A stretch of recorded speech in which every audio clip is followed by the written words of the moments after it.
welcome. This is Bob from Hobby Concepts.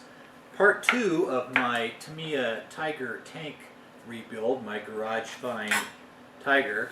I'm going to show some techniques for painting. I've got painted tracks here, painted wheels, holes going back together. This is actually an awesome find. The tank's in great shape. Let's get started. As I get started on building the tank, I've got a few things left over to do from taking it apart. One of the first choices is how I'm going to paint it, because the road wheels, for example, and some of the undercarriage down here needs to be painted before you can put it together. So I have decided I am going to do Michael Whitman's SO4 tank from 1944. I like the three-color camouflage scheme. It has the base dark yellow paint scheme, and I like that one too. So I've got some road wheels to paint, part of the undercarriage to paint, and I'll be doing that as I build. The tank is generally a pretty standard style early tank. They show it with the exhaust covers here and without them here, so I'll do a little more research to see what I'm going to do about that. I love the gun marking, so that's the tank I'm going to model. Because of that, and the way Tamiya does things, there are a lot of holes in this tank deck. Most of them are for gluing down things like the axe and the shovel, and I probably will be moving a lot of those. So I'm going to take and fill all these holes with a little bit of styrene rod and then finish them off with some putty. I'm going to rough up the deck surface a little bit. The turret, when I was taking it apart, I had to really rip apart these covers that are also the lifting rings. So I've got to make some new ones, which is fine, and I'm going to be doing that as I go. And then roughing up the overall surface of the tank, which I'll use Mr. Surfacer to do that, and I'll show the technique for that. So now that I've got figured out what I'm going to do, I'm going to do some filling on these and probably start painting road wheels because there's a million of them to paint. I'll put this back together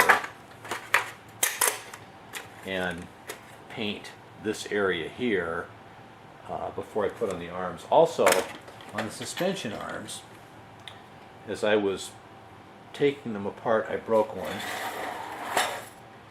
Always the danger. You can see one of the tabs broke off. So I ordered some new suspension arms from Tamiya. It's wonderful. You can get replacement parts from Tamiya pretty easily. So I've got to replace one of those. Other than that, everything came apart really easily, and I'm ready to start building. So I'm gonna work on sealing this up and painting road wheels to start with.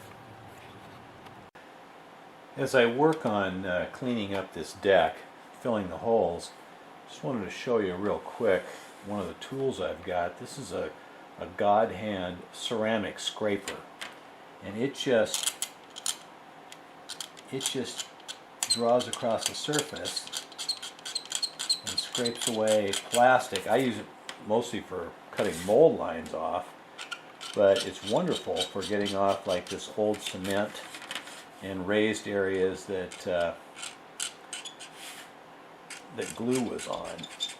So I'm cleaning up the parts with that, and then how I'm going to fill these holes, I've cut some little thin pieces of styrene, which I'll just do this one here as an example.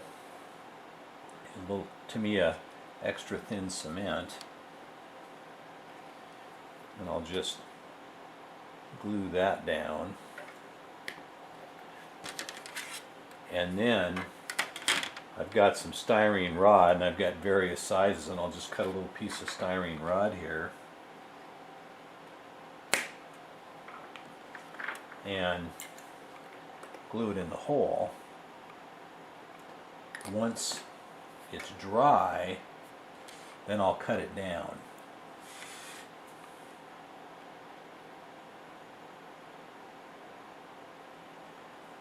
And I know it's not a perfect fit. There we go.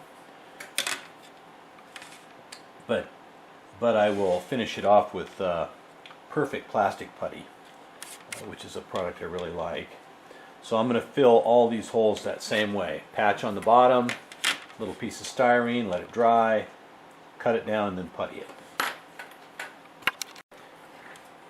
I've got the deck pretty much done. You can see all the little squares here I mounted to back up my plastic pieces, which are glued in there, and then I added a little Perfect Plastic Putty. There was a couple of gouges, and once this dries I'll get it sanded out and the top deck will be ready to do. I would do this even on a brand new tank. I didn't do this because it was a used one. I did it because I wanted to reposition some of the tools and things that these holes were destined for, and I want to put them in different places. So pretty much always do this anyway on the Tamiya tank kits. What I'm going to do here is I'm going to pre-shade these wheels with some black. And I'll do the inside and outside. Doesn't have to be perfect. This is just kind of a base coat. After this, I'll highlight some areas with white, and then I'll paint my color on. So I'm going to go ahead and pre-shade these, and we'll come back.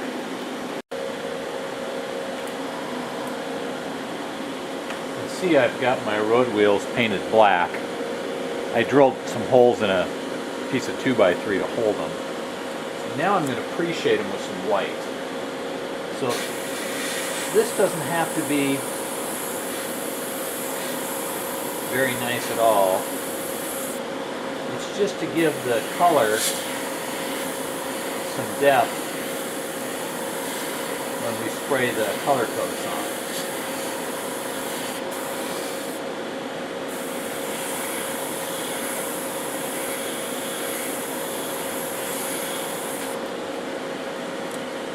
So we're shooting for some effect like this.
Alright, so that's known as pre-shading. So when I spray the color on, which I'll do thinly, that'll give it some tonal variation.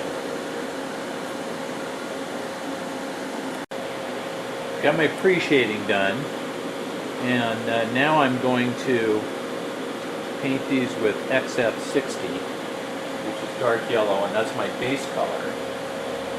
So the trick here is I don't want to get the paint on too thick. I want my shading to show through.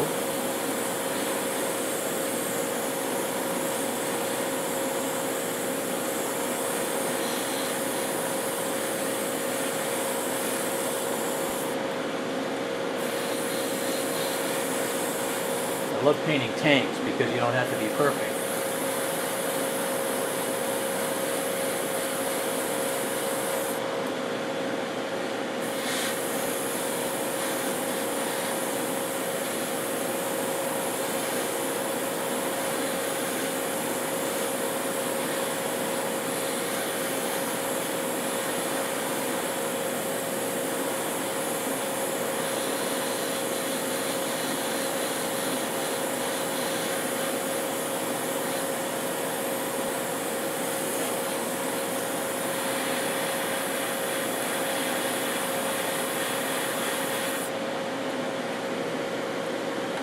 So I hope you can see the effect.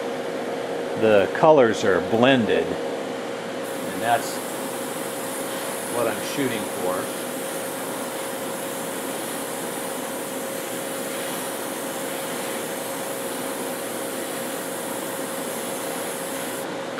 So I'll go ahead and paint up the rest of these and we'll see how they turn out. I've got all the road wheels painted. Boy, there's a lot of them. There's two different styles. This is the back and the front. And hopefully you can see the tone in here from the black and white undercoat. Gives it a little highlighting. Also on the back side. In the middle, in here, I sprayed just a little bit of paint, but it doesn't really matter, you can't see it. But with the black on there first, it gives it a lot of depth. So even if you do look in there, you're going to see it paint and that black depth. And then here's the same unit with the tires on. So I'm going to put all the tires on them before I do any washes or weathering, because then I can kind of hit the tires with the same thing. And the tires just take on a lot of wear look by themselves anyway. So I've got all those painted, and we'll do some weathering on those in a minute. I also primered the bottom of the metal tank part. Since it's aluminum, it really needs to be primered for the paint to stick right. The plastic I don't normally primer. So there's the bottom of the tank. I'll get this mounted. I'll probably mount some fenders and do some undercoating black underneath here, but I've got to figure out, I want to build up some mud, so I'm going to figure out what order I want to do that. I'll get to work on that. So I'm going to put the tires on and we'll look at a little weathering on these. I received my suspension arms from Tamiya, so I can get to work on that. While I was waiting, I painted the tracks also. I'm not going to show the painting because they're similar to the road wheels, but I painted the tracks black, flat black, and then I painted them with my track mix, which is a mixture of flat black, flat aluminum, NATO brown, a couple drops of red. I'm very happy with how they turned out. So a couple of the problems that have come up while I've been painting, and I've been trying to decide, one, do I want to mount the track links to the front of the tank? So I've been doing a lot of research on that tank, and it's a lot of them had the track links on the front, a lot of them didn't. I decided I like them there, so I'm going to mount them on the front. The problem is, with the way Tamiya builds this tank, is the track links are bolted on the front plate. Then the top plate is bolted on. And I don't know if I can get to the back of the nuts with the gearboxes in or out. So I'm going to play with that a little bit because I would like to put this all together before I bolt the links on. The other part I pretty much decided is to me it gives you this plastic molded piece for the front, for the tracks. And it's got holes in it here to mount it. But it does not look the same as the tracks. These are regular track links, you can see here. I had some spares that came with it. So I am going to use regular track links. I've got a few spares here. I'm out of pins, but I'll just use a piece of wire to hold them together and mount regular track links to the front. So I've decided that's how I'm going to do that. I've also found in the Ammo of Mig Waffen SS Colors book some really nice tanks from the same era as Michael Whitman's tank that are painted in that tri-tone camouflage, and I really like it. One of them has a little heavier, one of them's a little lighter. Probably do something in between those. I can't find any real reference on Michael Whitman's tank. There are no pictures of it. So the last thing I have to decide is whether I want to have the Feifel air cleaners on the back and the covers over the exhaust. So I'll kind of figure that out as I go along. So now I'm ready to really start working on the chassis and getting some of those details done. So I'm going to go to work on that and we'll show you how that comes out.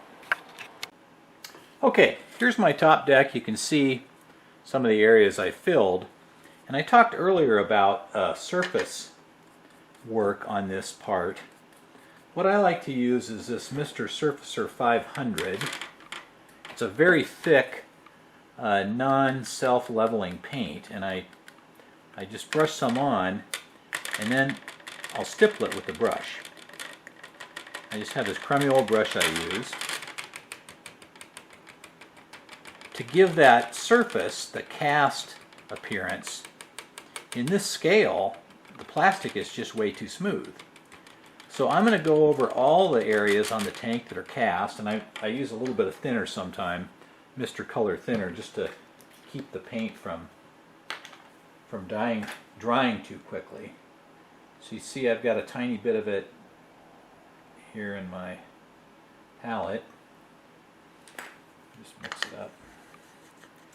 And I'm just going to do the whole top deck with this kind of stippling pattern. It doesn't matter if it's a little too rough, sand it out easily later, but it just gives me that nice textured cast appearance. So I'm going to do the top deck, I'll do the front parts, I'll do the turret. You can see I just did a tiny bit here on the bottom of the chassis. So, and the front plate, I'm going to do all that. So it's got to keep working it because it does dry. I'll show you a picture of it when I'm done, and that's kind of the last part I'm going to do before I start thinking about laying paint and putting parts on it. So I'll be back again in a minute here. So here's the finished deck with the Mr. Surfacer. Has a really nice textured surface now. That'll take paint great. Every little thing has disappeared that was on here. The hull, I only did just the bottom area here inside, and normally I don't even worry about it down here because I tend to mud these up. I probably won't put a lot of mud texture on this since it's going to be an operating tank. I did the stern here and the bow because those are cast, and they turned out really nice. Notice that I've added the plastic fenders back on. I decided to go with plastic instead of photo etch just because it makes the tank so much stronger and easier to carry around. I'm going to texture these areas, but I want to fill in these holes where the side cables are first. So that's going to probably end this this video.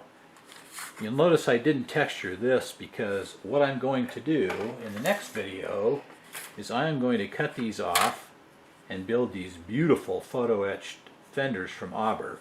So I'm going to build the front and rear set.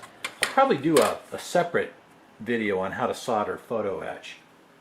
But I've got to cut these away, so my whole next video will probably be mostly just doing the photo etch parts here and the stern flaps, and maybe a few of the bits of the photo etch pieces up on top here. So that's all for now. I will put links to some of these products I used in the description. So thanks again for watching, and I'll be back soon with part 3.